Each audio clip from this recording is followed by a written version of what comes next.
Du coup, si ce n'est pas déjà fait, je vous invite à couper vos micros pour qu'on puisse entendre clairement les présentations. Bienvenue à tous sur ce premier format des Next Move Breakfast. Donc, l'idée, c'est de pouvoir avoir une petite présentation de chaque nouveau membre qui rejoint le réseau et de pouvoir interagir également avec les membres qui sont en train de nous rejoindre petit à petit sur ce webinaire. L'idée, c'est on lance ce format en 2021 puisqu'on est toujours limité sur la capacité de réunir les gens en présentiel.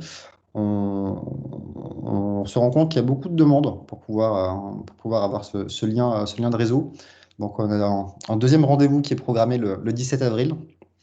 Et a priori, on devrait avoir le volume pour pouvoir faire ça tous les mois. Donc, à la fois sur un format webinaire comme ceci, et puis la possibilité de faire du replay, de faire du pick and choose aussi de pitch d'entreprise pour pouvoir identifier un peu plus rapidement les activités des uns et des autres.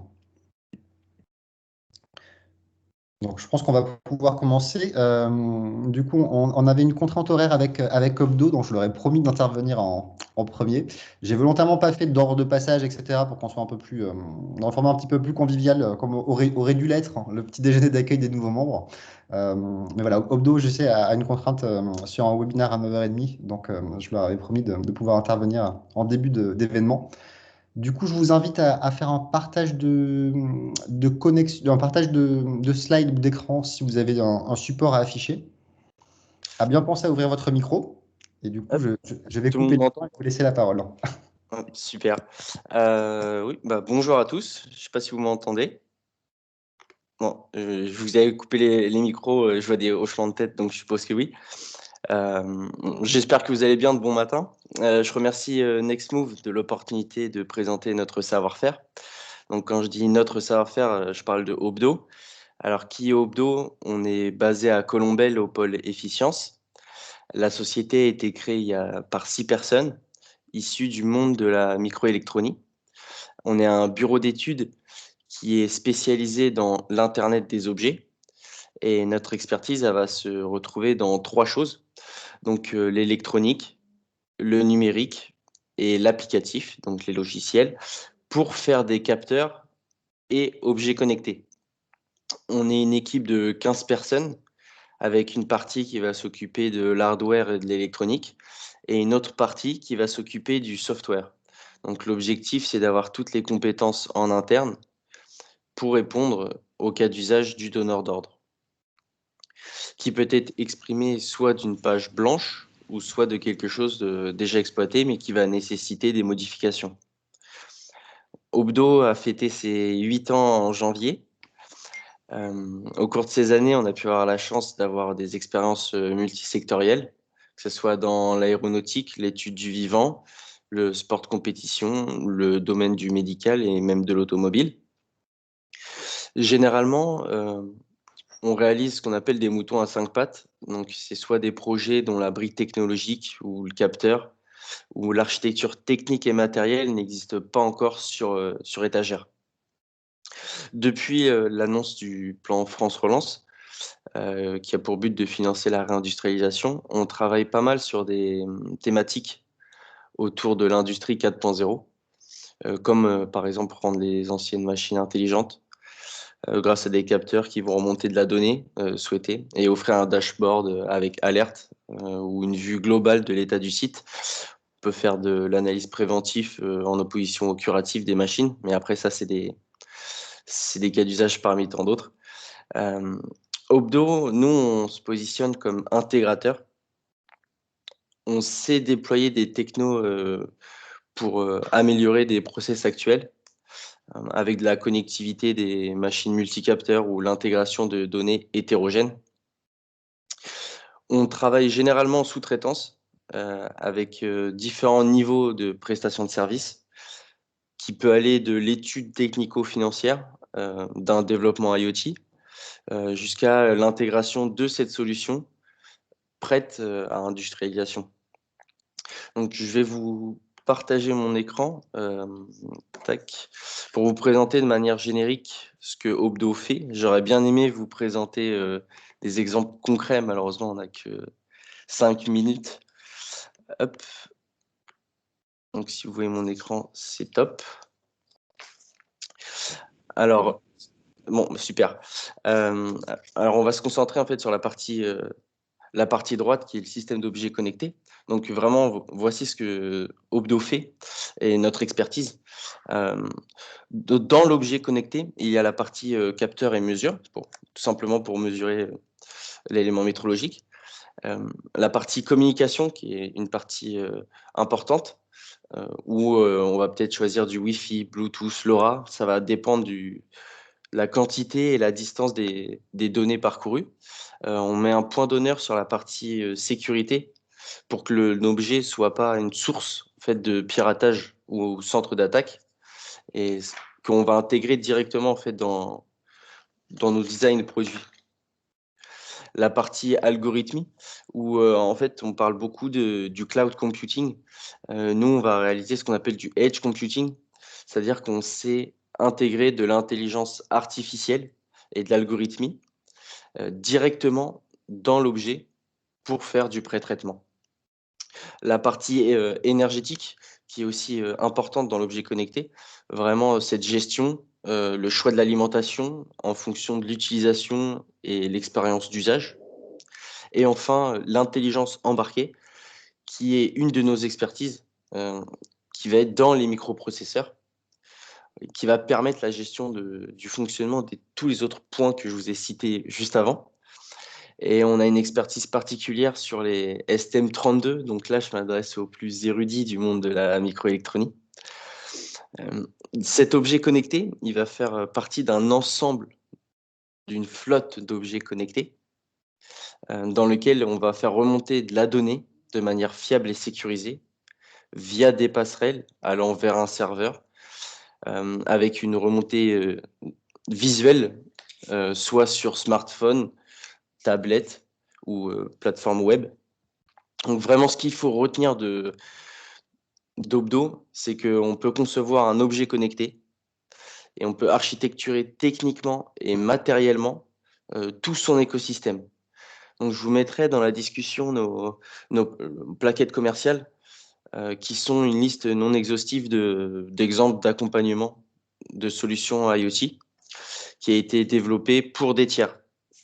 Donc, j'espère que cette courte présentation vous a plu. Je vais mettre également mes coordonnées. Si vous avez des questions, ce sera avec plaisir d'échanger avec vous sur peut-être des thématiques R&D, sur vos produits, des process, ou tout simplement si vous avez des questions par rapport à notre activité.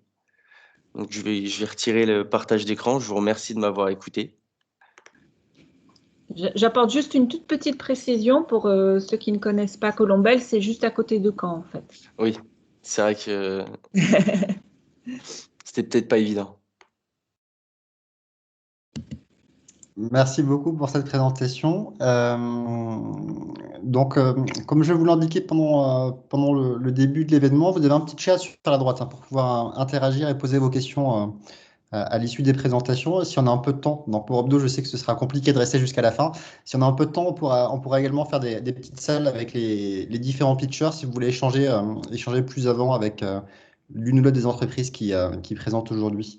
Je vous propose d'enchaîner avec la présentation de PTV, si c'est OK pour vous, Monsieur Cellier. Oui, c'est OK pour moi, bien entendu, avec plaisir. J'ai préparé quelques slides, donc je vais partager mon écran.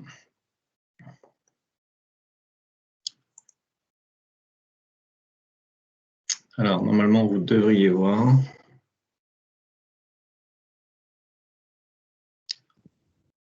Je vous confirme, c'est bon. Très bien, parfait.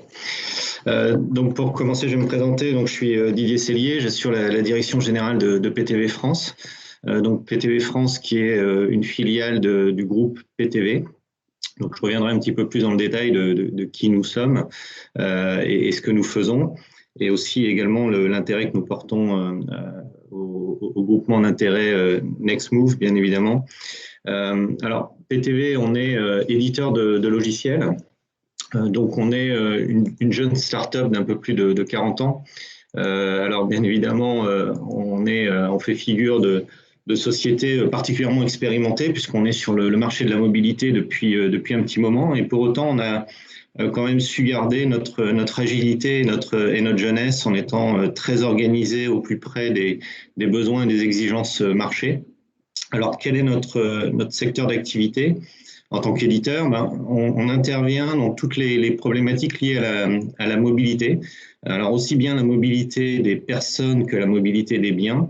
Et je vais vous allez très vite comprendre l'intérêt d'être sur ces deux segments, avec un objectif aujourd'hui clairement affiché. Alors, affiché depuis déjà un petit moment, qui touche à toutes les logiques d'optimisation.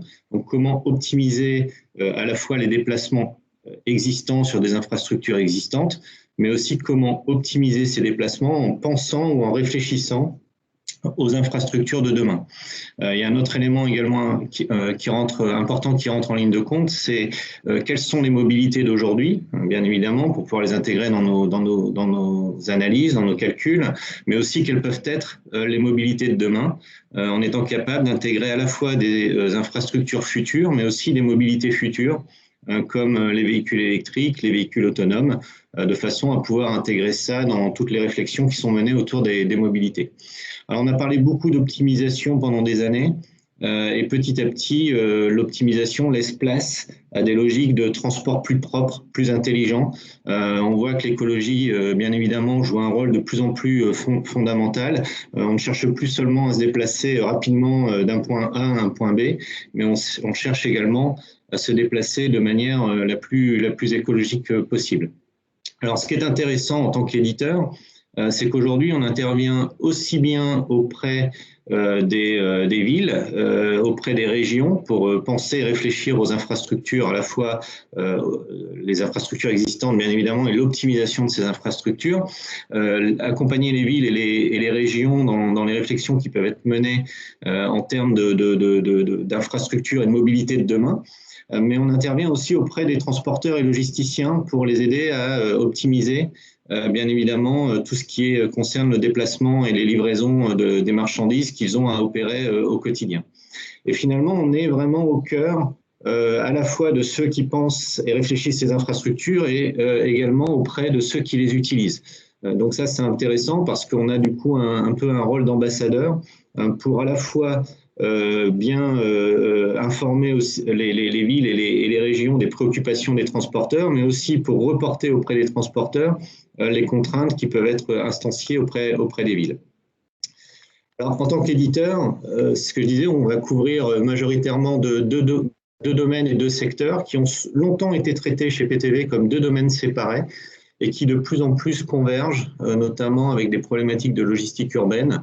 Donc, on va adresser tout ce qui va toucher à la mobilité des personnes avec des outils permettant à la fois de simuler des réalités opérationnelles avec des moyens de transport à disposition, des moyens multimodaux, mais on va pouvoir aller jusqu'à la modélisation de transformation théorique d'infrastructures, la création de nouveaux réseaux, de nouveaux tronçons.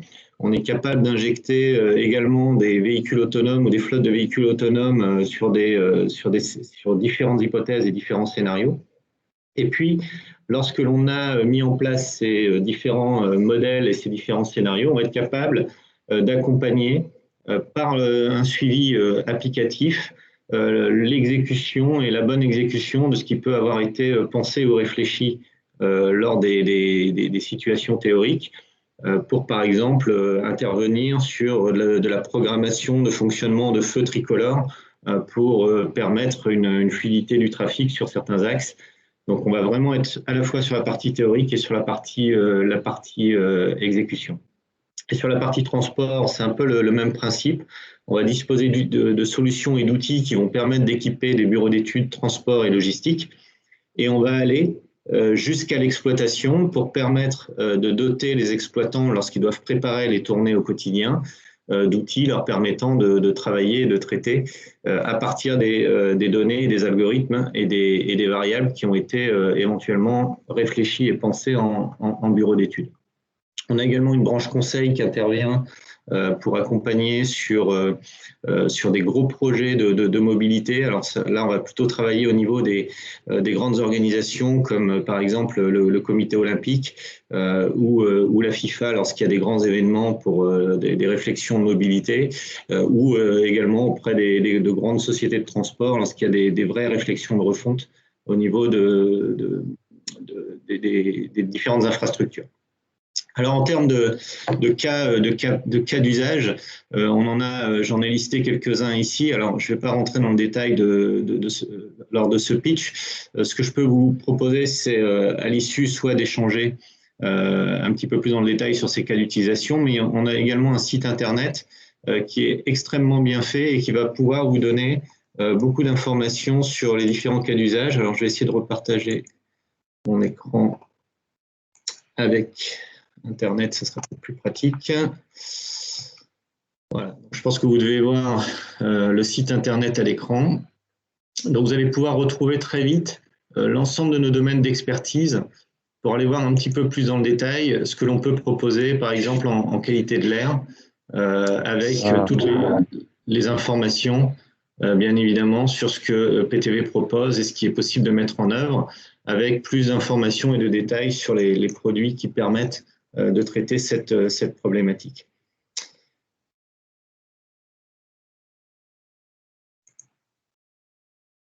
Alors PTV, je disais tout à l'heure, c'est un groupe international, donc d'origine allemande, qui a un peu plus de 40 ans d'expérience sur le marché. On est présent sur beaucoup de pays par le biais de filiales. Alors c'est important pour nous d'être présent localement parce que on va être capable d'adresser et de traiter des problématiques bien évidemment locales ou des spécificités locales, sachant que toutes ces spécificités sont adressées avec des logiciels standards, hein, ça c'est important. Par contre, on va être capable d'y intégrer de l'expertise pour prendre en compte et en considération les spécificités. 800 salariés, c'est un peu plus de 120 millions d'euros de chiffre d'affaires. Pour information, on a comme actionnaire et propriétaire de PTV la holding d'investissement Porsche, qui est également propriétaire, comme vous le savez, de la branche Volkswagen sur la partie automotive. Donc il y a une vraie volonté aussi dans le secteur automobile de travailler et de réfléchir bien évidemment à la partie mobilité. C'est un axe clé et un axe majeur et très important de l'évolution de ce secteur d'activité.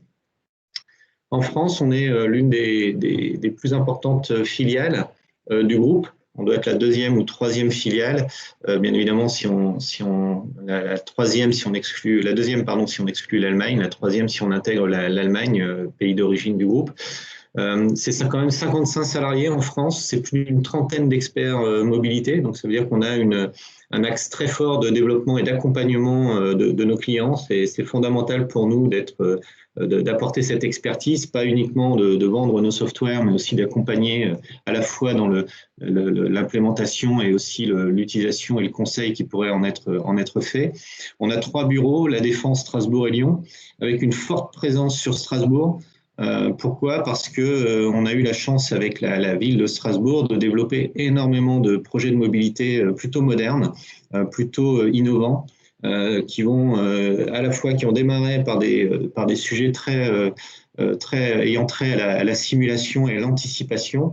Et en ce moment, on est en train de déployer des systèmes temps réel pour mettre en application finalement tout ce qui a été pensé et réfléchi en bureau d'études. Donc en France, aujourd'hui, c'est un peu plus de 10 millions d'euros de chiffre d'affaires avec un taux de récurrence qui est extrêmement élevé puisqu'on a bien évidemment des offres SaaS qui permettent d'avoir des contrats d'abonnement avec nos clients de manière relativement efficace. Alors pour conclure et finir assez rapidement sur l'offre produit, c'est ce que je disais tout à l'heure, je vous laisserai aller vers le site web pour plus d'informations, mais clairement on intervient effectivement très en amont sur des logiques d'analyse et d'études, mais on va très vite s'orienter vers les parties opérationnelles pour permettre d'avoir en temps réel des systèmes et des algorithmes qui sont équivalents à ce qui a pu être réfléchi et pensé en amont et en bureau d'études. L'ensemble de nos produits ça s'applique sur une couche dite d'interface de programmation. Donc ça, c'est important parce qu'en termes d'utilisation de nos technologies, il y a certes les produits clés en main avec son interface utilisateur qui permettent de travailler la mobilité, mais on a aussi une couche API qui va permettre à des tiers de pouvoir disposer de fonctionnalités de mobilité extrêmement avancées dans leur système d'information ou dans leurs applications métiers. Alors, j'ai cité ici quelques références que vous pouvez retrouver aussi sur notre site internet. Bien évidemment, une approche directe, je le disais tout à l'heure, de pas mal de grandes villes sur lesquelles on a pu être amené à opérer. Et aussi, on a une approche bien évidemment indirecte, puisqu'on a beaucoup de partenaires qui utilisent nos technologies pour répondre eux-mêmes à des besoins exprimés par leurs clients finaux. Sur la partie mobilité des biens, donc, on a cette même démarche, c'est-à-dire toujours une couche technologique j'allais dire d'interface, de web services qui vont permettre de répondre à des problématiques et des logiques de mobilité. Et puis au-dessus, on a des solutions clés en main qui vont permettre à des clients de travailler à la fois la partie stratégique, mais aussi la partie opérationnelle, puisqu'on est capable d'aller jusque dans les véhicules pour recommander des trajets à emprunter avec un camion, par exemple. On est capable, dans les systèmes de navigation et dans les véhicules, d'embarquer toutes les caractéristiques du véhicule, si ce sont des véhicules électriques, pour gérer les problématiques et les contraintes de batterie. Et puis, on est capable également de réfléchir à l'empreinte carbone et à l'optimisation de cette empreinte carbone jusqu'à emmener, bien évidemment, les recommandations d'itinéraire et de parcours à l'intérieur du véhicule ou en exploitation.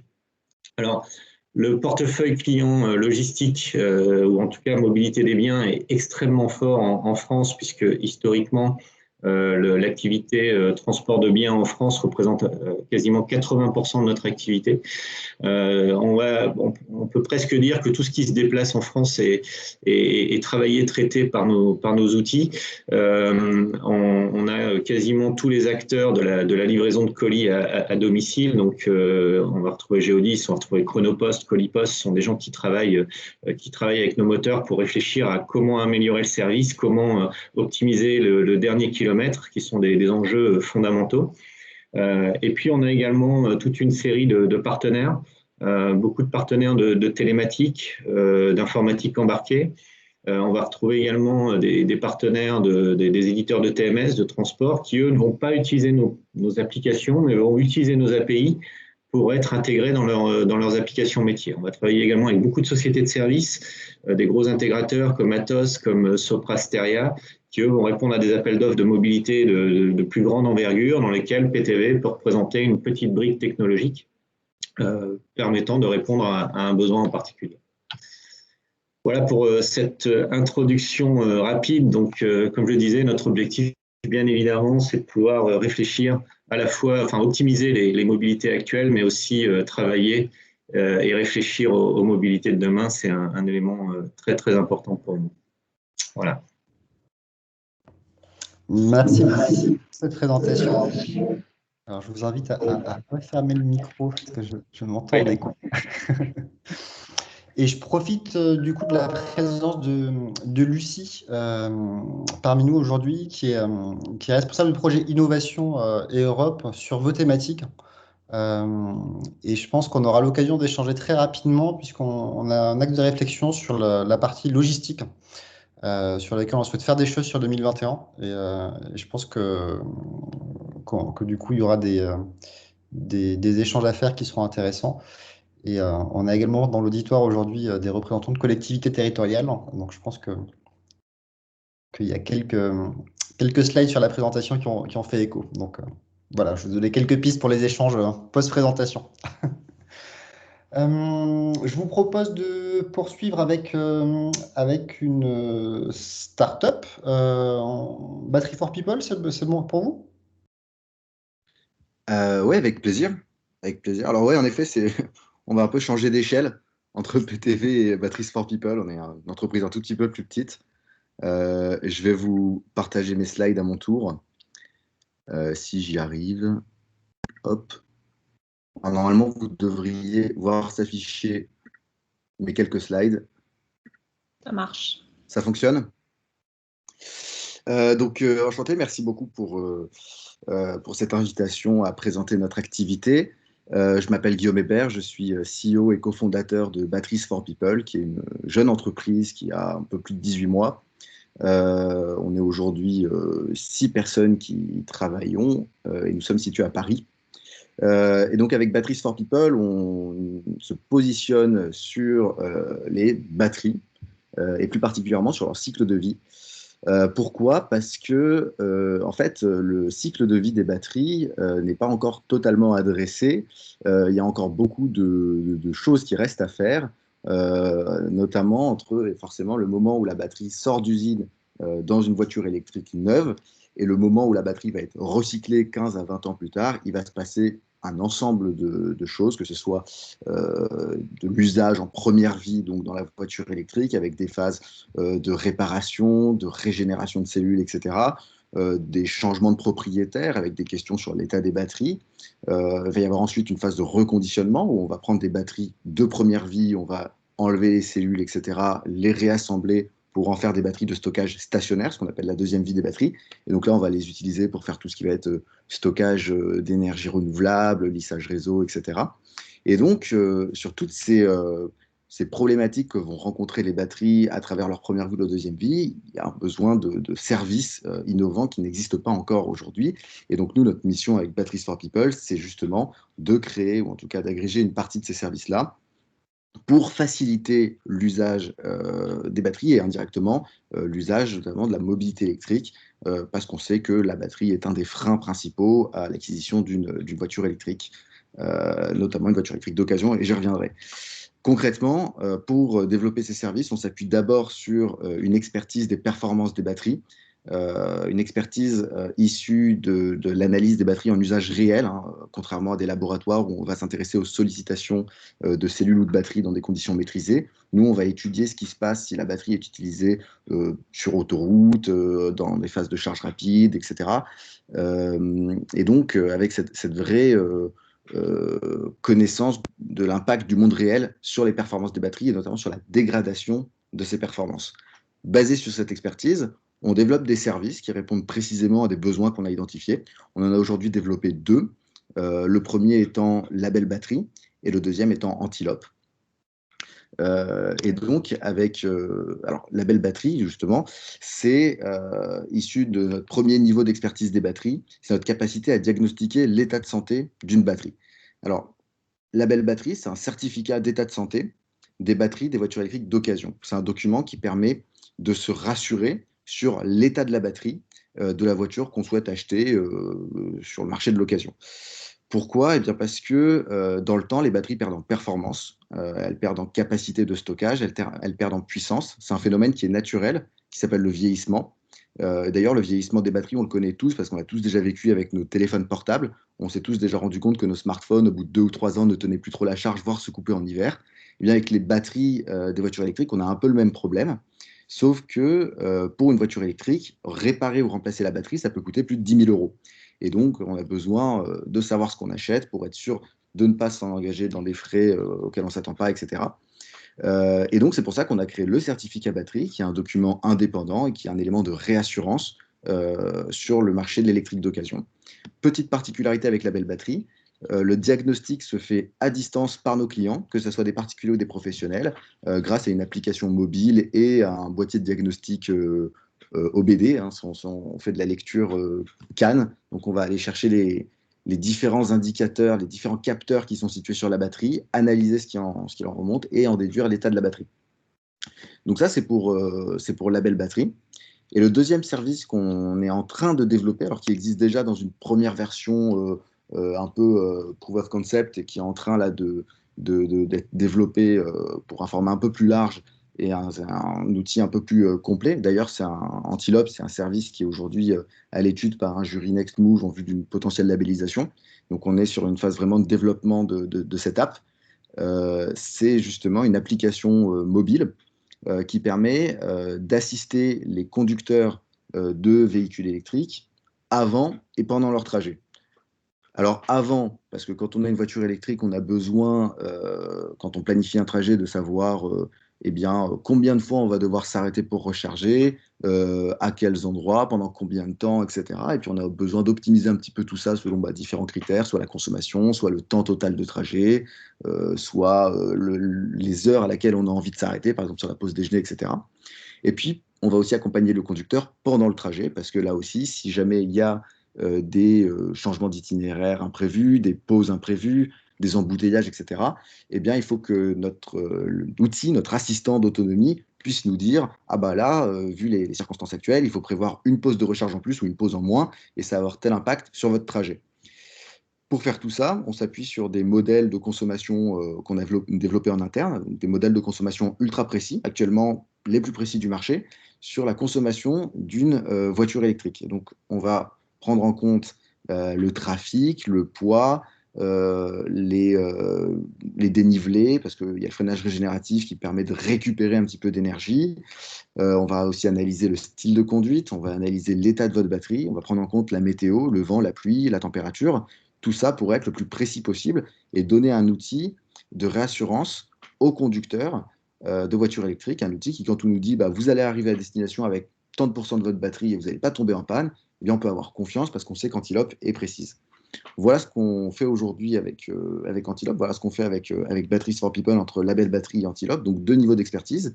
D'abord, le diagnostic des performances actuelles d'une batterie en termes de dégradation, en termes d'état de santé, et l'analyse des performances en termes de consommation avec Antilope. Et donc, basé sur ces 2 expertises-là, on est en train de réfléchir à de nouveaux services, dont un particulièrement qui permettrait de rassembler les deux premières briques qu'on a développées entre Label Batterie et Antilope au sein d'un même outil de monitoring de véhicules électriques et de leur batterie, à la fois pour permettre d'apporter aux gestionnaires de flotte ou aux conducteurs de véhicules électriques d'entreprise tout ce qu'il y a d'intéressant avec Antilope sur les zones d'atteignabilité en voiture électrique, l'optimisation des trajets, etc. Et aussi de permettre aux gestionnaires de flotte, ou en tout cas aux propriétaires de flotte, d'avoir une vue complète sur l'état des batteries, sur les niveaux de dégradation et la compréhension de l'impact de tel ou tel comportement sur la dégradation de telle ou telle batterie, avec un outil qui permettra au complet d'optimiser la durée de vie totale des batteries de la flotte. Et donc ce service-là qu'on est en train aujourd'hui de développer, notre objectif c'est de le proposer à soit des gestionnaires de flotte, soit à des développeurs de logiciels, développeurs de services à destination des gestionnaires de flotte sous forme de briques techniques ou d'API. Et d'ailleurs, on cherche aujourd'hui un partenaire industriel, soit un gestionnaire de flotte, soit encore une fois un éditeur de logiciels qui travaille avec des gestionnaires de flotte pour développer avec nous ce produit qui sera à terme une brique sur la monitoring des véhicules électriques. En rapide conclusion, si on reprend un petit peu tout ce que j'ai dit, on est capable avec Batteries for People d'apporter beaucoup d'éléments, soit des particuliers, soit des professionnels, sur la compréhension des performances des batteries. Et ça se traduit par des services précis qui répondent à des vrais problèmes, soit la question de l'état de la batterie au moment de l'achat-revente d'un véhicule électrique d'occasion, par exemple en fin de leasing pour des gestionnaires de flotte, maîtriser l'état de la batterie avant de reprendre le véhicule, ou avec des outils qui facilitent l'usage d'un véhicule électrique avec Antilope et demain avec un outil de monitoring de voitures électriques et de leur batterie. Voilà, je vous remercie. Évidemment, s'il y a des questions, je serai ravi d'y répondre. Je ferme le partage d'écran. Merci beaucoup. Donc, je vous invite à poursuivre et à pouvoir échanger sur le chat qui se trouve sur la petite droite de l'écran. J'attire votre attention sur le timing qui est un peu serré. Donc, pour les prochains intervenants, attention à pas trop déborder en termes de temps. On a un peu de marge, mais je pense que ce serait souhaitable de pouvoir avoir un petit peu de marge à la fin. Comme vous le voyez là sur les premières présentations, l'écosystème Nextmove est très très large en termes de diversité d'acteurs.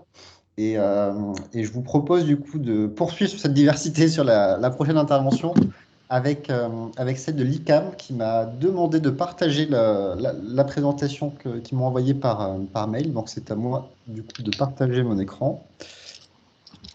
Logiquement, Je me ramène ça, c'est moi qui dois intervenir. Merci. Alors, est-ce que vous voyez mon partage d'écran ou pas? Oui, Oui. Ouais, vous avez bien les slides ICAM? oui. Oui, c'est bon, oui.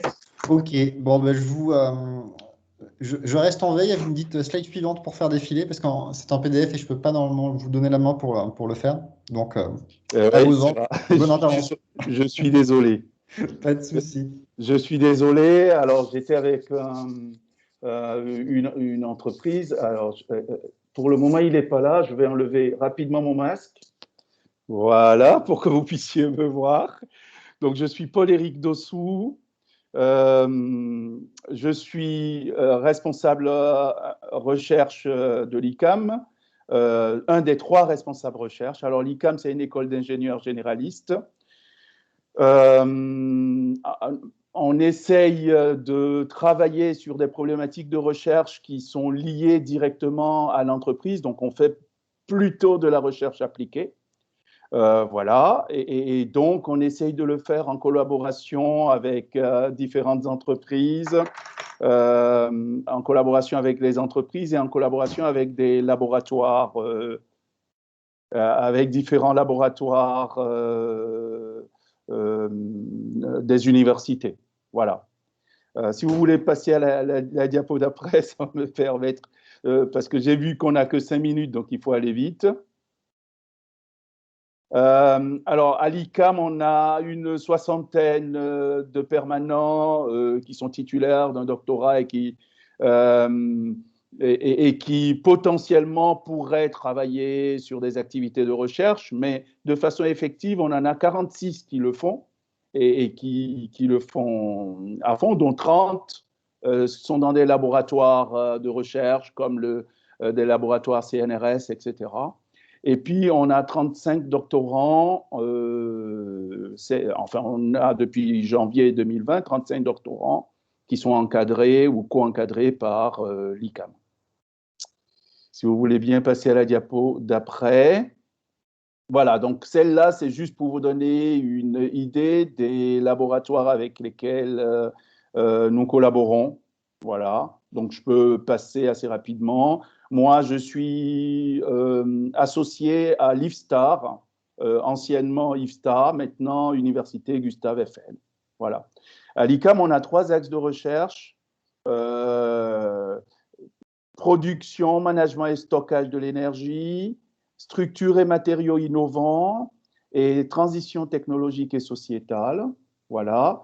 Et donc, nous organisons nos collaborations suivant ces axes-là. Donc, sur production, management et stockage de l'énergie, les sous-thématiques, vous les avez là. On travaille sur du microgrid, on travaille sur de la conversion d'énergie, par exemple. Voilà, donc on a 12 chercheurs qui travaillent là-dessus avec les doctorants, avec un certain nombre de doctorants. Voilà. Je vous ai mis derrière, au niveau de la diapo, un exemple de projets sur lesquels on travaille.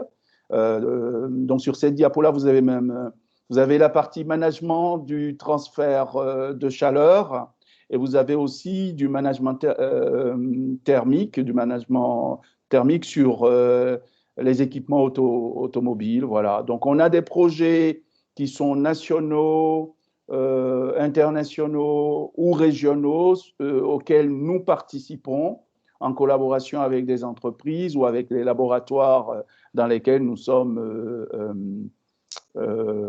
chercheurs associés. Voilà. Sur la deuxième diapo, pour la présentation du deuxième axe, ça porte sur tout ce qui est recyclage, par exemple, où on a une plateforme technologique complètement orientée sur le recyclage dans l'Ouest. On travaille sur la fabrication additive, sur tout ce qui est mesure et contrôle. Voilà, mais je n'ai pas mis d'exemple derrière. Mais si vous êtes intéressé, je pourrais faire passer une diapo détaillée des sous-thématiques. Et puis, la troisième thématique, c'est celle qui est orientée industrie 4.0, industrie du futur, et dans laquelle on a aussi des compétences en sciences humaines. Voilà. On a des compétences orientées industrie 4.0. Tout à l'heure, Obdo a parlé d'objets connectés et tout ça. Bon, on est typiquement là-dedans. On a des chercheurs qui peuvent donner des coups de main. Je pense qu'il y a des collaborations possibles sur ces questions-là. Et voilà, donc là, j'ai donné des exemples. Il y a 2 diapos qui viennent après, qui sont des exemples. Celle-là porte sur l'industrie 4.0, où on collabore sur 2 projets différents. Un projet dans le secteur de la microélectronique et l'autre sur l'amélioration de performance globale de la supply chain des entreprises. Voilà, où vous retrouvez mêlés IoT, de la robotique, on a des experts en robotique, en intelligence artificielle, avec l'utilisation des systèmes experts, mais aussi du deep learning, voilà. Différentes choses que vous connaissez déjà, et donc je ne vais pas passer trop de temps là-dessus. Le deuxième exemple porte sur des projets, donc c'est la diapo d'après, voilà, porte sur des projets orientés logistique et transport. Donc ça peut être, on travaille en collaboration avec l'agglomération Grand Paris Sud, par exemple, sur des questions de logistique urbaine et d'amélioration des flux logistiques dans Grand Paris Sud. Voilà, mais on peut travailler avec des entreprises aussi sur tout ce qui est entrepôt connecté. On peut travailler sur les jumeaux numériques, sur de la simulation. Voilà. Donc ça, ce sont les exemples que je vous donne. Et la dernière diapo, et je m'arrêterai là. Voilà, la dernière diapo porte sur les chercheurs que nous avons qui travaillent sur les sciences humaines en général. On a un certain nombre de projets, alors je ne vais pas les développer là, mais si vous êtes intéressé, on pourra prendre rendez-vous et je vais vous les développer dans le détail. On a un certain nombre de projets. Yann Ferguson, par exemple, c'est un spécialiste d'intelligence artificielle, c'est un sociologue qui travaille sur l'acceptabilité de l'intelligence artificielle dans l'entreprise et dans la vie de tous les jours. Voilà. Donc, on est prêt à des collaborations avec les différentes entreprises, avec les laboratoires de recherche. Et donc, si vous jugez qu'on a des compétences qui pourraient vous intéresser, je vous rencontrerai avec plaisir. J'ai mis une dernière diapo sur laquelle j'ai mis mon contact. Voilà. Merci. J'ai essayé de faire assez vite. C'est un exercice un peu dur, mais voilà.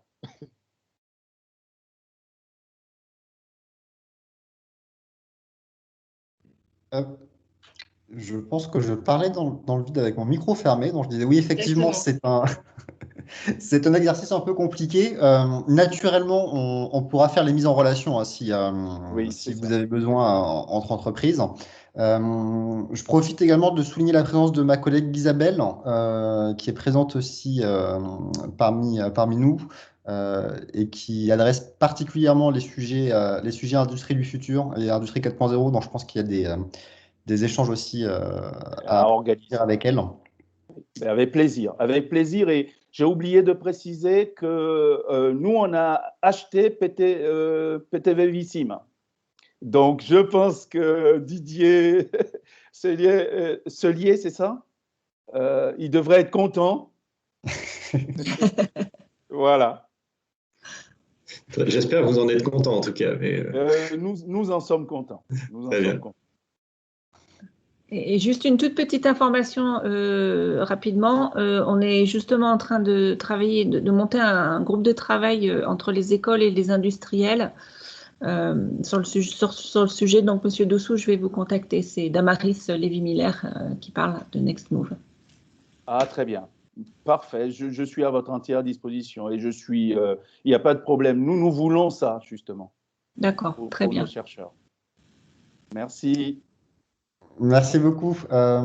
Et encore une fois, c'est la diversité du réseau. Et quand on parle de projets R&D collaboratifs, justement, c'est cette capacité à pouvoir identifier des ressources à la fois côté PME, grands comptes, territoire et laboratoire de recherche pour pouvoir constituer des consortiums sur différents sujets. Et là, on a un exemple parfait de synergie possible sur des thématiques qui sont au cœur de nos sujets en termes de mobilité.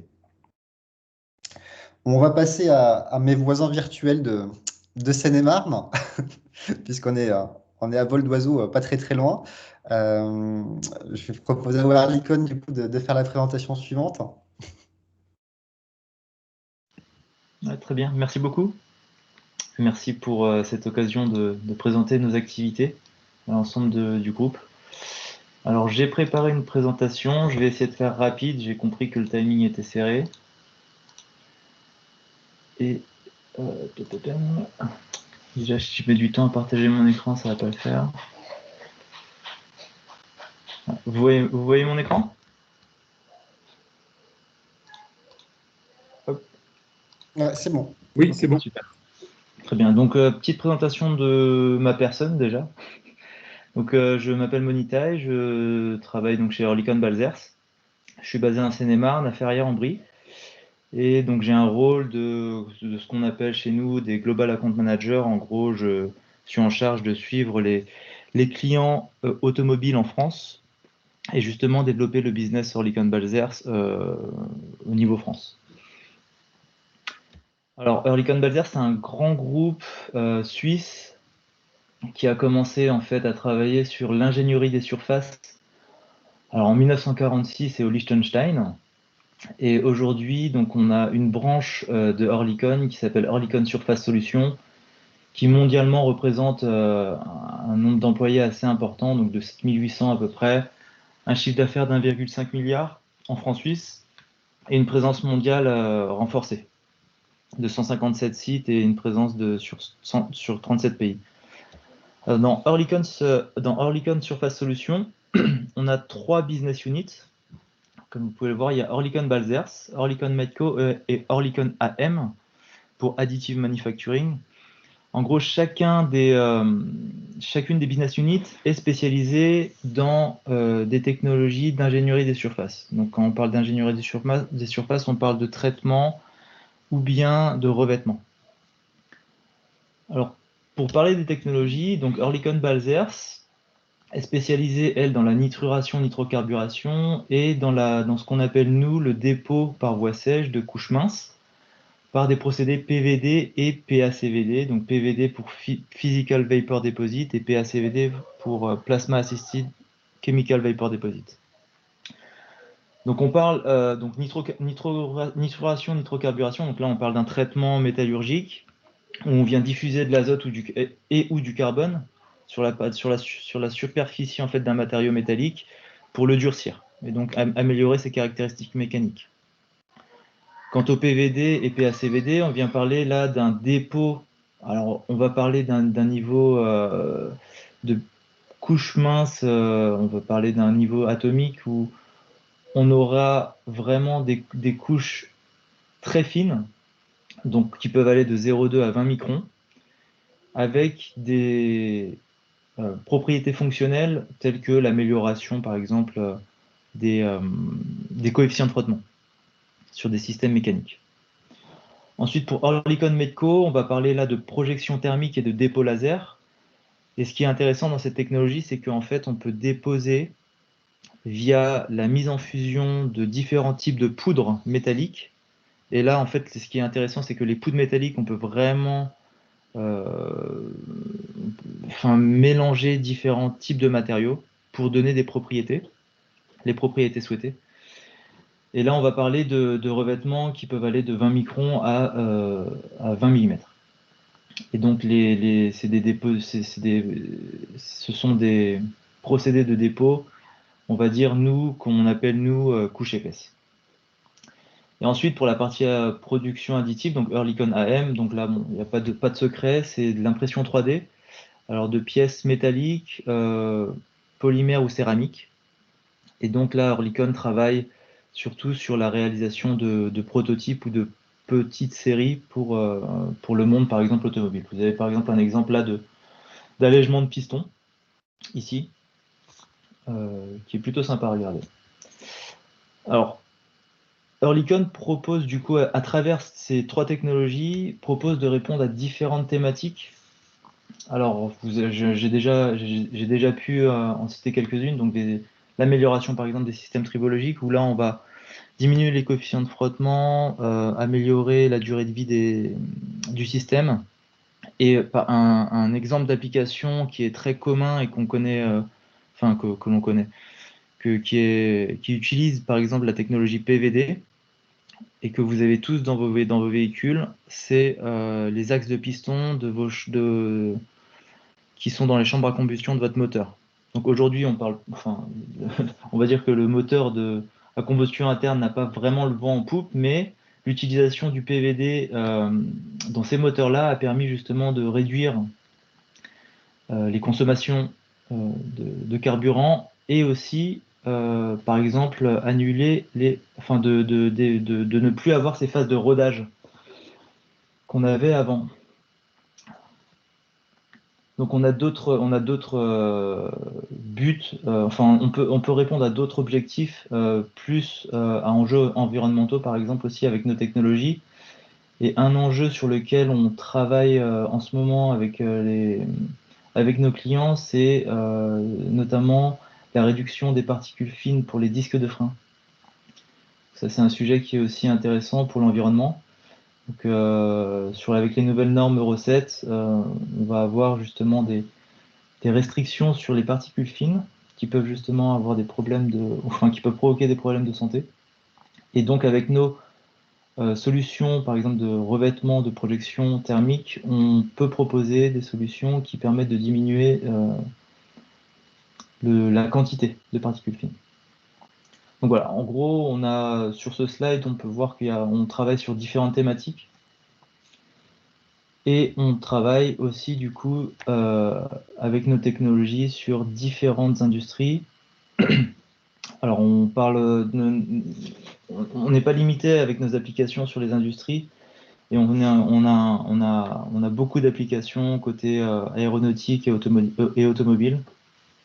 Et notamment, pour l'automobile, on travaille énormément sur les nouvelles solutions électriques et hybrides pour améliorer les nouveaux systèmes qui sortent avec ces nouveaux challenges.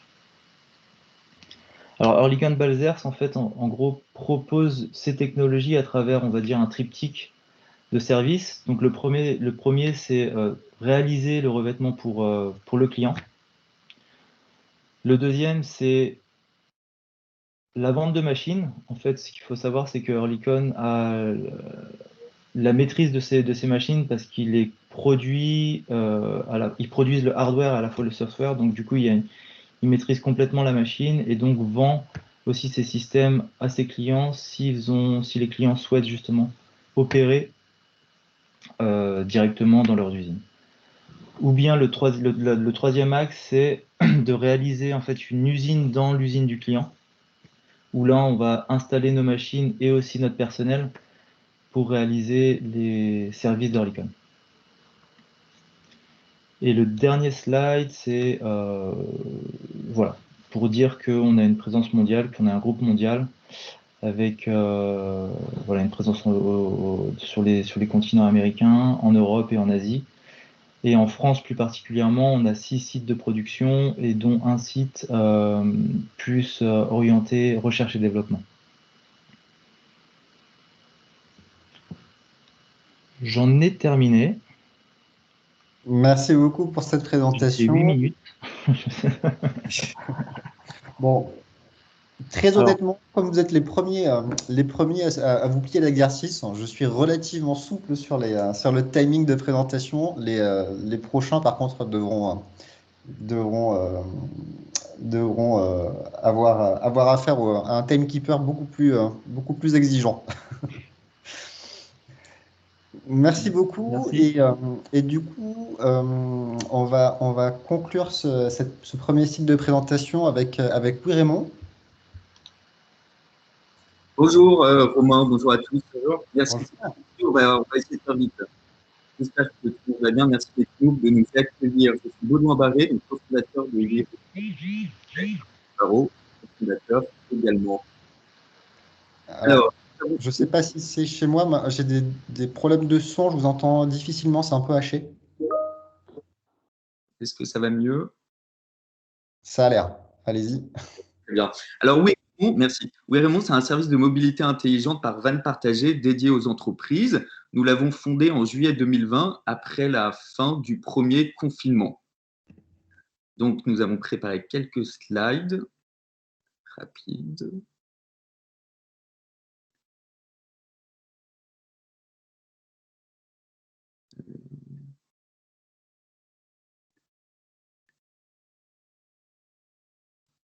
Donc, alors, est-ce que vous voyez notre slide? Vous m'entendez, Romain? Oui, pardon, mon micro a été coupé. Oui. Je ne vois pas vos slides. Ouais. Très bien. Donc, nous sommes partis d'un constat, c'est 1h28. 1h28, c'est le temps moyen quotidien dédié au trajet domicile-travail en Île-de-France. Un temps long, donc, puisque ça représente jusqu'à 2 semaines par an, mais aussi un temps parfois mal utilisé, qui vient affecter la vie quotidienne des collaborateurs.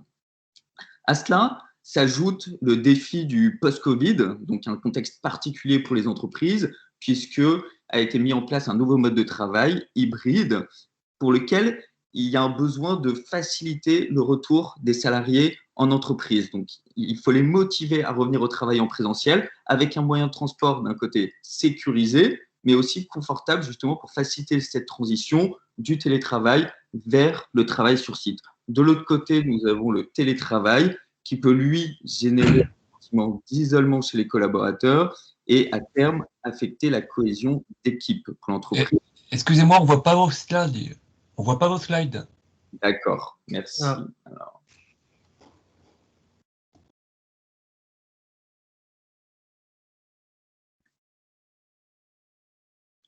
Ok, là c'est bon? Non, toujours pas. Je vous propose de me les envoyer par mail, que je puisse faire le partage. Ok. Je vais essayer juste une dernière fois.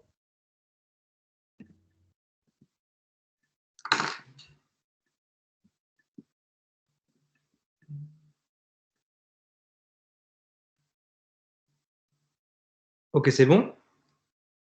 Ah, c'est bon, je crois. C'est bon. Parfait. Donc, alors, comme je vous le disais, contexte post-Covid qui a nécessité aux entreprises de mettre en place un mode de travail hybride, télétravail, travail en présentiel. Et donc, nous souhaitons mettre en place un service de mobilité intelligente qui facilite la transition entre le télétravail et le travail sur site dans le but de favoriser le bien-être des employés et afin de soutenir la productivité des entreprises. Ainsi, donc, Oui Raymond a été fondé en 2020, en juillet 2020. L'objectif, c'est de redéfinir l'expérience de navette d'entreprise, une expérience qui peut être personnalisée entre une ou plusieurs entreprises de la même zone d'affaires. Oui Raymond opère un service de mobilité intelligente qui permet donc de valoriser le temps de transport. Un temps de transport qui est habituellement long et mal utilisé. On l'a dit, 1h28 en moyenne en Île-de-France. L'objectif est d'en faire un moment utile qui favorise le bien-être des collaborateurs au service de la productivité des entreprises. Donc, vous vous demandez forcément comment on peut valoriser ce temps. Donc, on a développé Oui Raymond pour accompagner les collaborateurs d'un même environnement professionnel dans un van premium partagé, porte à porte. On connecte les collaborateurs selon leur destination, centre d'intérêt et préférences, mais aussi les requêtes personnalisées de l'entreprise afin de favoriser les interactions sociales pendant un temps de transport. Et en fait, pour les requêtes, on a développé un système de dashboard, donc tableau de bord, afin que les entreprises, mais surtout les HR, peuvent voir les statistiques concernant les trajets, les utilisateurs, le taux de satisfaction, etc., mais aussi d'envoyer des demandes spécifiques adaptées aux besoins. Donc, par exemple, un truc, c'est l'intégration des juniors, par exemple. Avec Oui Raymond, on peut matchmaker les juniors ensemble afin de créer des liens et pousser les juniors à s'intégrer. Et tout en assurant un service de transport qui est plus durable. Donc, Raymond vise une flotte électrique à 100% d'ici fin 2021 pour but de limiter l'émission de CO2, mais aussi d'augmenter le taux d'occupation dans le van. Actuellement, en Île-de-France, on a un taux d'occupation qui est vers 1,1. Donc, on a pour but de l'augmenter par 4,9, donc taux d'occupation de 6 personnes par van. Mais aussi, nous développons la technologie pour optimiser l'itinéraire afin de diminuer le nombre de kilomètres au total. Alors, où se trouve Wayrémont par rapport aux solutions actuelles? Donc, nous souhaitons compléter l'offre de transport existante avec une solution de mobilité intelligente qui vient donc la compléter. Alors, nous avons la voiture personnelle et le taxi qui, d'un côté, ont l'inconvénient de ne pas optimiser le taux d'occupation du véhicule. Comme Rafik l'a dit, c'est 1,1 en moyenne en Île-de-France, donc ils n'optimisent pas ce taux d'occupation, ce qui en fait une solution non durable. Dans le cas de la voiture personnelle, également, il est difficile d'utiliser le temps de transport à bon escient, puisqu'on est souvent en train de conduire. Ce qui est possible en taxi, bien sûr, mais à un prix bien plus élevé pour un transport quotidien. Ensuite, les transports en commun sont fortement exposés aux risques sanitaires. Et comme le covoiturage, ils ne permettent pas de bénéficier d'un transport personnalisé, ni d'utiliser le temps de transport toujours à bon escient. Ainsi, nous avons développé Wayrémont qui optimise le taux d'occupation du véhicule grâce à nos algorithmes, donc jusqu'à 6 passagers dans le même véhicule, afin d'en faire une solution plus durable.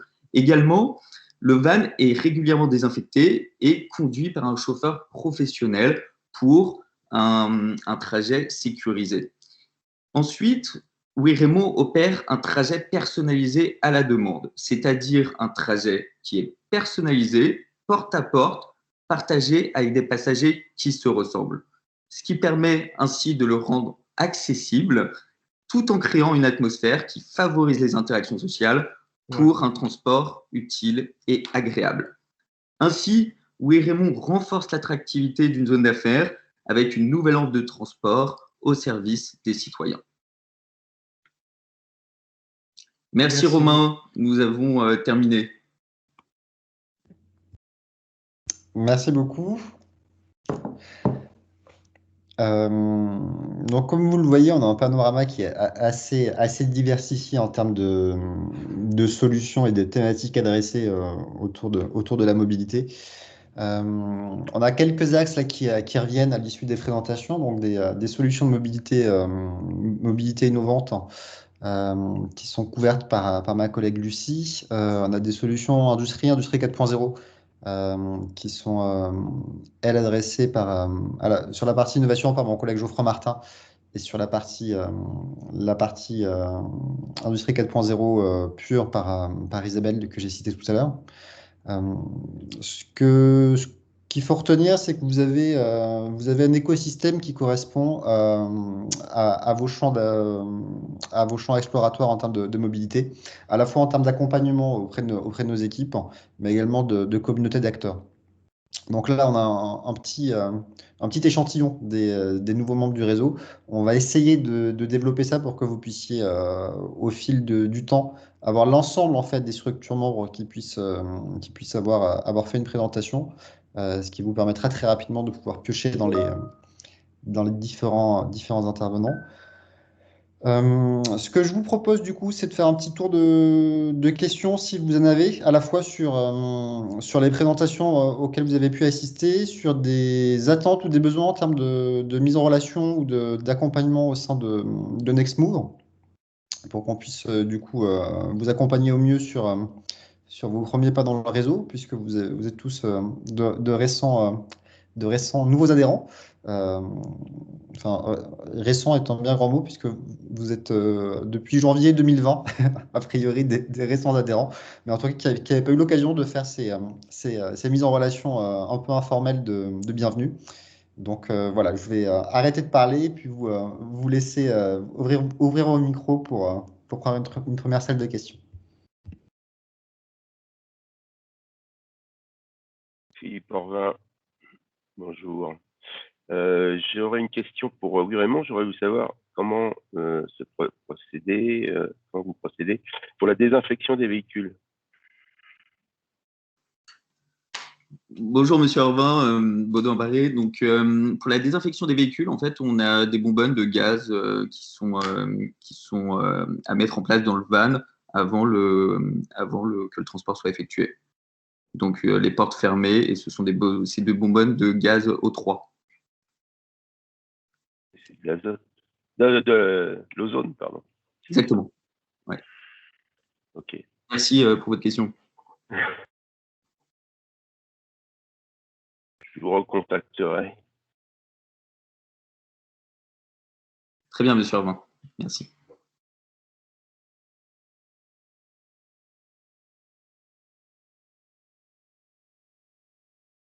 Une autre question, vous êtes situé où?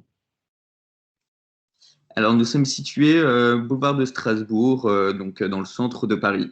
C'est à côté de Châtelet. Donc, nous avons... Oui, oui. Je vois où c'est, le boulevard de Strasbourg. Nous vous offrons un café avec plaisir pour discuter. Ouais, j'enverrai mon masque alors.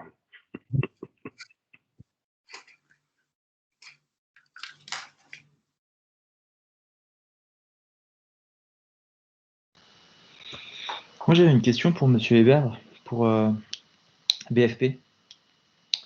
Ouais. Je suis intrigué sur le comment Antilope, en fait, l'application Antilope se connecte au véhicule pour avoir les informations du véhicule, du style de conduite d'utilisateur. Ouais. Et je me demandais si c'était quelque chose qui était via connexion Bluetooth vers le véhicule, ou bien si c'était sur la base en fait d'entrée utilisateur et que derrière il y avait en fait un simulateur. On a 3 niveaux de connectivité avec le véhicule ou avec le conducteur et son trajet. Premier niveau, le plus simple, c'est l'application, elle est sur un smartphone. Donc en fait, avec les capteurs qui sont dans le smartphone, on a l'information sur la courbe de vitesse de nos utilisateurs pendant des trajets. Donc avec ça, déjà, on peut retrouver pas mal d'informations. Deuxième niveau de connectivité, où là, on va se rattacher au véhicule. On se synchronise avec les applications constructeurs des différents véhicules électriques. Donc c'est les MyRenault, MyBMW, Connected Drive, etc. Ce qui permet, avec une fréquence assez mauvaise, puisqu'il y a des actualisations toutes les 30 à 50 minutes à peu près, d'avoir des informations sur l'état de charge de la voiture à distance. Donc ça, c'est ce qui nous permet d'enrichir notre connaissance de nos modèles de consommation. Et le troisième niveau de connectivité, qui lui est le meilleur, mais le plus contraignant pour l'utilisateur, donc tous nos utilisateurs ne l'utilisent pas, c'est de la connectivité télématique via du boîtier OBD, qui permet de remonter, et là avec une bien meilleure fréquence, toutes les 20 secondes, tout un panel d'informations sur la batterie. Et c'est ça qui nous permet vraiment d'enrichir le plus finement possible, avec moins de quantité forcément, mais avec plus de richesse, à la fois notre connaissance de la consommation et plus généralement notre maîtrise des performances de la batterie. Et sur les véhicules électriques, sur les véhicules électriques, vous n'avez pas de problème de données, enfin, parce que chacun fait sa soupe dans les constructeurs. Là. Et donc le reverse engineering, c'est quand même quelque chose d'important. Et les données qui sont délivrées par l'OBD2 sont certainement pas standards, même sur les véhicules électriques. Absolument. C'est une galère, non? Ouais, surtout en ce qui concerne la batterie. Autant il y a des informations qui sont plus simples, type l'autonomie ou tout ce qui va être affiché au tableau de bord, c'est plus facile d'accès. Par contre, tout ce qui va concerner les tensions des cellules, les intensités, les capacités, etc. Là, en effet, il y a un gros travail de reverse engineering et nous, c'est une expertise métier qu'on est en train de bien développer. Aujourd'hui, on est capable d'interagir avec plus de 60% du marché électrifié, ce qui inclut l'hybride rechargeable.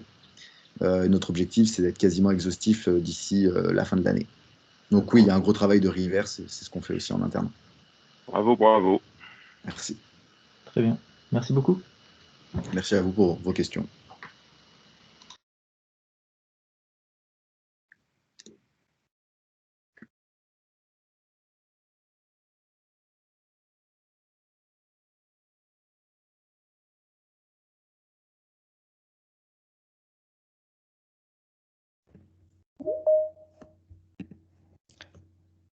Je reprends un petit peu la main pour relancer également sur un message qui est apparu dans le chat sur l'existence en fait d'un catalogue de solutions et d'offres sur mesure pour l'industrie 4.0. Isabelle, si tu es toujours parmi nous, est-ce que tu peux en toucher 2 mots parce qu'on a eu quand même quelques présentations qui étaient autour de ces sujets. Oui, bonjour à tous, vous m'entendez? On a créé un catalogue de solutions au statut industrialisé. L'objectif, c'est de pouvoir partager en fait les bonnes pratiques existantes qui satisfont des besoins industriels et qu'on puisse adapter facilement en copier-coller, adapter intelligemment dans une autre entreprise pour pouvoir accélérer la transformation digitale notamment des PME. Et puis, pour les solutions plus spécifiques, on a réalisé un catalogue d'offres sur mesure capable de répondre à un cahier des charges spécifique et puis de pouvoir apporter des solutions à une problématique donnée. J'en profite puisqu'on est en train de créer avec Geoffroy un catalogue sur la partie impression 3D. Donc, on va contacter l'équipe d'Orlicon pour enrichir la future page impression 3D du catalogue puisque la page est en construction actuellement. Et si vous avez des questions, n'hésitez pas. Bien, avec plaisir.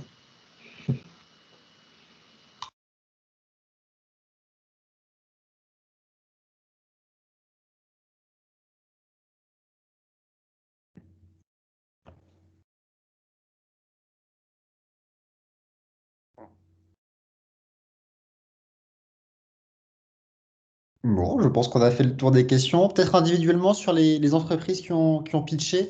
En quelques mots, si vous avez des attentes ou des priorités en termes d'interaction avec Nextmove dans les prochaines semaines, si vous pouviez les formuler pour qu'on puisse, alors moi ou des membres de l'équipe qui sont présents, pouvoir bien identifier les besoins et vous positionner sur les différents enjeux, les enjeux en cours.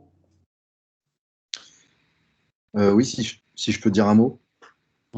Avec Batteries for People, on a un gros objectif aujourd'hui et j'avoue que je compte un peu sur. J'ai bon espoir que Nextmove puisse m'aider là-dessus puisque vous avez une très bonne vue de tout le paysage mobilité en France et des différents acteurs, que ce soit collectivités, corporate, start-up, etc. Et nous, justement, avec l'outil que je présentais tout à l'heure de monitoring de flotte qu'on est en train de construire, on recherche justement un partenaire industriel, idéal, soit un éditeur de logiciels qui fournit des services aux gestionnaires de flotte, soit directement les gestionnaires de flotte des corporates, pour co-construire cette offre-là. Et donc, si jamais vous avez eu vent parmi vos partenaires de personnes qui recherchent des solutions dédiées au monitoring de véhicules électriques, je serais très ravi de rentrer en contact avec eux. Ok, Philippe, je parle sous ton contrôle, hein, Philippe Orvin qui est vice-président Île-de-France de Nextmove. On a quelques acteurs qui sont sur la partie supervision et pilotage de flotte de véhicules. Donc je pense qu'il y a des connexions potentiellement à faire à ce niveau-là. Oui, il y a également un grand acteur qui doit être forcément intéressé, c'est la Poste. Et je parle sous le contrôle de Hugues, qui connaît bien la Poste. Donc, je pense que c'est des gens à contacter parce que les problèmes d'autonomie, de gestion de tournée, ça a un lien avec PTV aussi, puisque avoir des gestions de tournée associées au type de tournée et avoir une gestion dynamique des choses au jour le jour, c'est quelque chose qui a du sens pour des grands acteurs comme la Poste. Ouais, d'ailleurs, est-ce que mon micro est encore ouvert ou pas? Oui. Justement, j'avais un peu enquêté sur la Poste. Ils ont une entité qui s'appelle, enfin un service qui s'appelle Bimobi et qui est justement le service qui dimensionne ces logiciels de gestion de flotte et d'optimisation justement de toutes les livraisons. Ouais, j'avais ça en tête. Si jamais vous avez une porte d'entrée auprès de Bimobi, je serais ravi. Il y a Hugues en a certainement. Eh bien, si alors, je suis pas sûr que Bimobi réponde exactement à la question, mais effectivement, contactez-moi via Romain ou autre et on pourra échanger sur la bonne personne. Alors j'ai quitté la Poste il y a 3 ans maintenant, donc il y a un petit peu d'ancienneté quand même. C'est un monde stable, la Poste. Hein. C'est pas. Pas tant que ça. Bon, bah, merci je pense beaucoup, que les liens avec PTV sont à peu près évidents. Oui, j'avais ça aussi. Ouais, je pense que ça sera effectivement intéressant qu'on discute l'issue de cet entretien.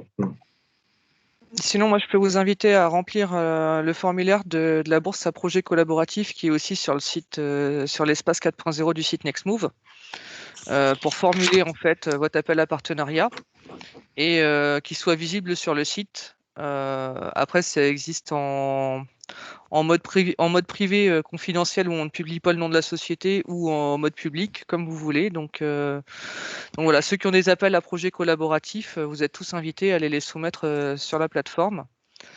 Et après, en fonction de ce que vous souhaitez, nous, on peut relayer le contact et il peut être visible sur le site. Super. Ouais, Merci beaucoup. en complément, peut-être sur la partie territoire, collectivité, on est en train de réfléchir à monter un événement, donc en train de définir le format sur la semaine européenne des mobilités pour essayer de partir des besoins et des enjeux de mobilité au sein de nos collectivités membres et de pouvoir mettre en face en fait, les différents offreurs de solutions qui peuvent apporter des briques ou des solutions déjà commercialisées par rapport à ces besoins. À la fois sur nos territoires membres, donc Île-de-France et Normandie. Et on l'évoquait hier, c'est vraiment très amont, on n'a pas encore dégrossi le sujet, mais potentiellement également aussi avec nos partenaires clusters européens. Donc profiter de cette semaine des mobilités pour avoir un temps fort là-dessus. Donc, on a encore un peu de temps, mais ça peut être aussi un sujet intéressant. Ok. Top. Merci pour toutes ces réponses. Je recoupe mon micro.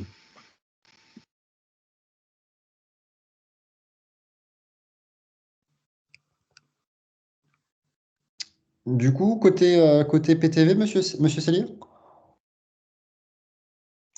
Alors, nous, on essaye tant que possible de participer à de nombreux, on va dire, groupements d'intérêt, en tout cas de réseaux d'intérêt autour des problématiques de mobilité. On s'est vite rendu compte que la mobilité telle qu'elle est en train d'être pensée pour le futur ne sera pas le résultat d'un seul acteur, mais bien le résultat d'un lien entre différents acteurs. Et c'est pas une société qui réussira à mettre en œuvre la mobilité de demain, mais c'est bien un assemblage de diverses sociétés. Nous, on le voit bien parce que si on prend la logistique urbaine, qui est quand même un enjeu de société très très fort, avec notamment l'évolution majeure des modes de consommation. La logistique urbaine ne sera pas résolue par un seul et même acteur. Il y a forcément un moment donné où il faut unir des forces. Et je pense que des réseaux comme Nextmove peuvent permettre justement de mettre en relation ces différents acteurs, que ce soit des spécialistes de l'objet connecté, que ce soit des spécialistes de l'analyse de batterie, que ce soit des éditeurs logiciels spécialisés dans l'optimisation des déplacements. On a travaillé sur quelques sujets de recherche autour du co-transport, par exemple. On se rend bien compte que entre l'étude en bureau d'études de la faisabilité et la mise en œuvre, il y a un nombre d'acteurs considérables qui doivent entrer en action, et c'est par le biais de ce type d'initiatives et de groupements d'intérêt qu'on arrivera à faire avancer les choses. Donc c'est clairement dans cette optique qu'on s'inscrit de pouvoir travailler, réfléchir ensemble et développer ensemble les mobilités de demain. Ouais. Ok, merci. Comme je l'évoquais tout à l'heure, on a un vrai axe de développement logistique sur lequel on veut vraiment pousser des sujets cette année. Donc je pense qu'on aura l'occasion d'approfondir ça assez rapidement. Au Airlicon, du coup? Oui. Du coup, là, je me sens un peu comme un petit mouton noir là, autour des personnes qui sont là, parce que j'ai l'impression que c'est vraiment très high-tech, très mobilité. Il n'y a pas de mouton noir chez Nextmove. Il n'y a pas de mouton noir. Non, mais justement, il faut rappeler quand même que Nextmove, c'est l'association de Moveo et du Ravi en Ile-de-France et des Aria Normandie, et que l'industrie était très absente de Moveo depuis le début, puisqu'on était orienté innovation, mobilité, automotive. Le fait s'être associé et de s'appeler maintenant Nextmove, ça a rajouté la brique industrie 4.0. Et donc, vous êtes le seul à faire ça aujourd'hui, mais dans les 600 adhérents et 600 membres de Nextmove, il y a beaucoup d'industriels de l'automobile. Hein, donc, vous vous inquiétez pas. De toute façon, votre présentation a été enregistrée et donc elle sera disponible pour des gens qui auront besoin de faire du traitement de surface ou de l'impression 3D. Hein. Très bien. J'ai noté d'ailleurs que vous faisiez de l'impression 3D sur des matériaux durs, enfin sur des métaux. Oui. Et ça, c'est assez rare. Enfin, c'est pas très courant. Et donc, je pense que c'est des choses qui peuvent intéresser aussi beaucoup les bureaux d'études, tels que donc Ogdo, qui a fait sa présentation au début, qui est plus là maintenant. Mais faire de l'impression 3D sur des matériaux résistants, c'est quelque chose qui a un vrai sens pour beaucoup de bureaux d'études, quels qu'ils soient dans l'IoT ou dans plein d'autres endroits. Donc, vous ne vous sentez pas exclu, vous êtes partie prenante des sujets de Nextmove. Très bien, merci. Et je vais trahir un petit secret, mais on a notamment sur la prochaine session de nouveaux membres, pas mal de sujets industrie. D'accord, ok. Alors nous, du coup, en fait, on axe vraiment notre souhait autour des nouveaux challenges de l'hybridation et de l'électrification des véhicules. Alors, ce qu'on sait, c'est que sur l'hybridation, il y aura toujours des moteurs thermiques, évidemment. Et en fait, c'est des moteurs thermiques sur lesquels il y a plus de sollicitations. C'est-à-dire qu'en gros, on va miniaturiser ces moteurs. Et donc, du coup, tout ce qui est matériaux classiques qui sont utilisés maintenant vont être beaucoup plus sollicités. Et là, le revêtement peut avoir vraiment une valeur ajoutée. C'est-à-dire, au lieu de passer sur des matériaux plus nobles, de type, on va dire, notamment par exemple les turbos, de passer sur des matériaux type vraiment nickel très cher, on pourrait penser à du revêtement pour atteindre les objectifs et ne pas changer vers des matériaux chers. Tout ce qui est aussi enjeux environnementaux, pardon, les alternatifs au chrome 6, par exemple. Tout ce qui est émissions particules fines pour les disques de frein, on a des vraies solutions qui sont déjà assez développées. L'allègement via l'additive manufacturing, et on a toute une partie aussi isolation électrique. Donc ça, c'est un sujet pour les véhicules électriques où on a des fortes tensions. Et on a développé aussi un revêtement que nous on appelle intelligent, qui permet d'avoir le rôle de capteur de température et de capteur d'allongement et ou de pression. Et donc sous la forme de revêtements très fins, donc de quelques microns. Donc ça, par exemple, pour intégrer en fait des capteurs, ça peut être une vraie solution. Et ce qui est vraiment sympa dans ce type de revêtement, c'est qu'on a déjà eu des prototypes où on a pu les associer à des puces NFC, qui nous permet de récupérer les données en fait wireless, sans fil. Donc ça peut être des choses vraiment intéressantes sur les intégrations et notamment sur des sujets de mesure de température dans des endroits difficiles, tels que par exemple dans les batteries, par exemple. Voilà. Où aujourd'hui on utilise des modèles, peut-être que là avec ce type de solution, ça peut être quelque chose. Donc voilà, on essaie de vraiment focaliser nos sujets sur les nouveaux challenges de l'électrification et l'hybridation. Ouais. Du coup, en next step, moi, ce que je vais vous proposer, c'est de monter un rendez-vous avec mon collègue Geoffroy Martin. D'accord. Qui adresse tous ces sujets inno. C'est vraiment son périmètre de projet. Ouais. On a également en comité d'accompagnement l'industrialisation, sur lequel ça pourrait faire sens de bien identifier les briques sur lesquelles vous pouvez apporter un éclairage particulier sur des projets d'industrialisation d'innovation. Je pense qu'il y a deux connexions rapides à faire à ce niveau-là. Ça peut être un quick win. Ouais. Bon, je reviens vers vous très rapidement pour qu'on puisse monter cet échange avec Geoffroy. Très bien, merci beaucoup. Alors, parmi les pitchers, est-ce que j'ai fait le tour de tout le monde? Je suis en train de reprendre ma petite liste. Donc, Obdo nous a quittés parce qu'ils étaient sur un autre webinaire. Il a pas entendu vraiment. Je me permets. Allez-y, oui, vous êtes les derniers à avoir parlé, du coup, je vous ai oublié. Avec Nadia, étant donné notre jeune stade de développement, on est en pourparlers avec des entreprises pour intégrer des programmes d'open innovation. Et il est vrai qu'on aimerait profiter de votre expérience pour structurer le dossier dans le cadre de la subvention InnovUp de la région Île-de-France, afin justement de soutenir la mise en service de Oui Raymond, et que ce soit une relation gagnant-gagnant pour l'entreprise et pour nous. Donc là, du coup, on est sur un process de labellisation pour un accompagnement InnovUp. Et Lucie, est-ce que tu es toujours là? Oui. Je suis là. Vous m'entendez bien? Voilà, c'est la bonne personne qui est connectée. Donc, Lucie, c'est à toi. Oui, en effet. Moi, chez Nextmove, je suis responsable de projet sur la partie solutions de mobilité intelligente. Donc, c'est vrai que votre projet colle bien avec la thématique.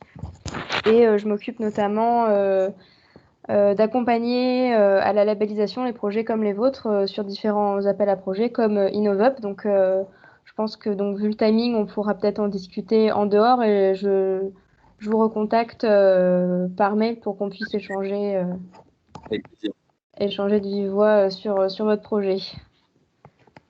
Merci Lucie. À bientôt. À bientôt.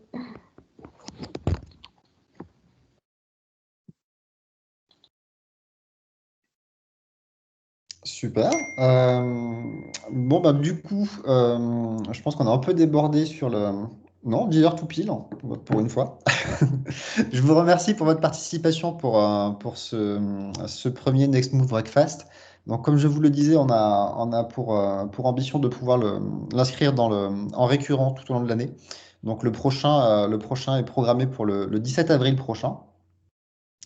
Donc, un rendez-vous en présentiel qui vous permettra de découvrir des entreprises du réseau Nextmove et puis la possibilité d'avoir à la fois du replay sur l'événement et puis on va faire un petit travail de découpage pour avoir une entreprise, un pitch, pour que vous puissiez avoir un espèce à terme d'annuaire de membres enrichis, illustré par des petites présentations pour que vous puissiez bien cerner les activités de chacun au sein du réseau. Donc, ça va se construire au fil du temps.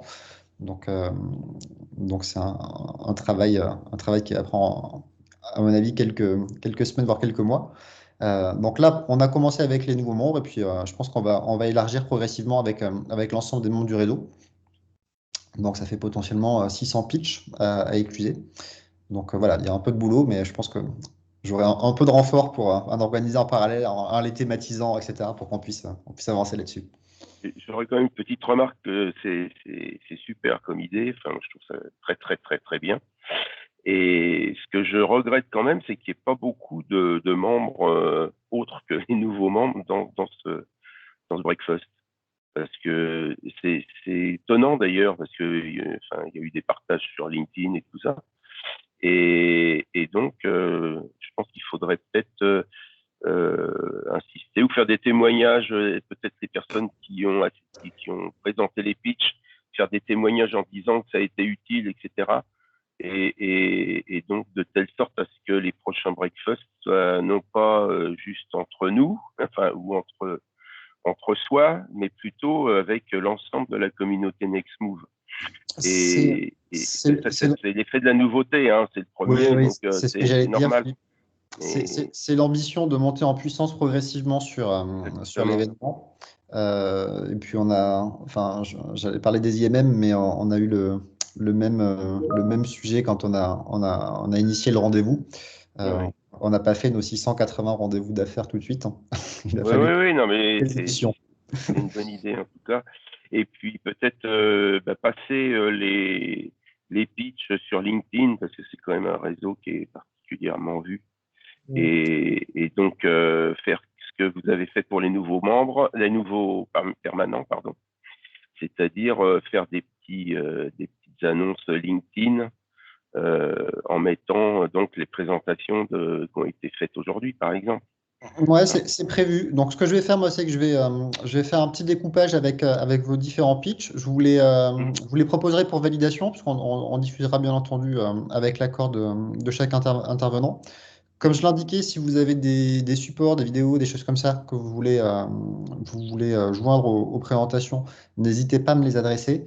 Et je profite également de ce message pour vous indiquer que toute communication sur lesquelles vous souhaitez avoir un relais, n'hésitez pas à nous les adresser avec vos interlocuteurs de proximité chez Nextmove ou auprès directement de notre service communication. On a cet effet levier en termes de diffusion à la fois sur nos réseaux sociaux, sur notre newsletter, sur le site internet de Nextmove. Donc voilà, n'hésitez vraiment pas à exploiter ce canal-là pour optimiser la diffusion de vos infos auprès d'une cible qualifiée sur la partie automobile et mobilité. Ok, ben, merci Romain pour l'organisation de tout ça. C'est parfait. Je te laisse le mot de la fin, Philippe. Il est déjà dit. Enfin, je sais pas, on peut peut-être faire un petit sondage, mais enfin, je pense que tout le monde a trouvé son compte dans des échanges comme ça. Le seul regret, c'est d'être aussi peu nombreux, mais je crois qu'il y a eu de l'information intéressante qui a été diffusée. Mais bon, maintenant, libre à chacun de penser ce qu'il en pense. Hein. Donc, mais ce serait peut-être bien de faire un petit questionnaire de satisfaction. Comme ça permet d'améliorer les choses s'il y a des remarques, parce qu'on ne fait jamais les choses parfaitement du premier coup. Ok. Eh ben, bonne journée à tous et puis à la prochaine alors. Hein. J'espère que vous participerez même si vous faites pas de pitch. À bientôt. Merci à vous. Au revoir. Merci beaucoup à tous et je vous souhaite une bonne journée. Merci. Merci. Merci. Avec le grand soleil de Seine-et-Marne en microclimat. Bonne journée. Au revoir. Bon, merci beaucoup. Bonne journée. Bonne journée. Au revoir.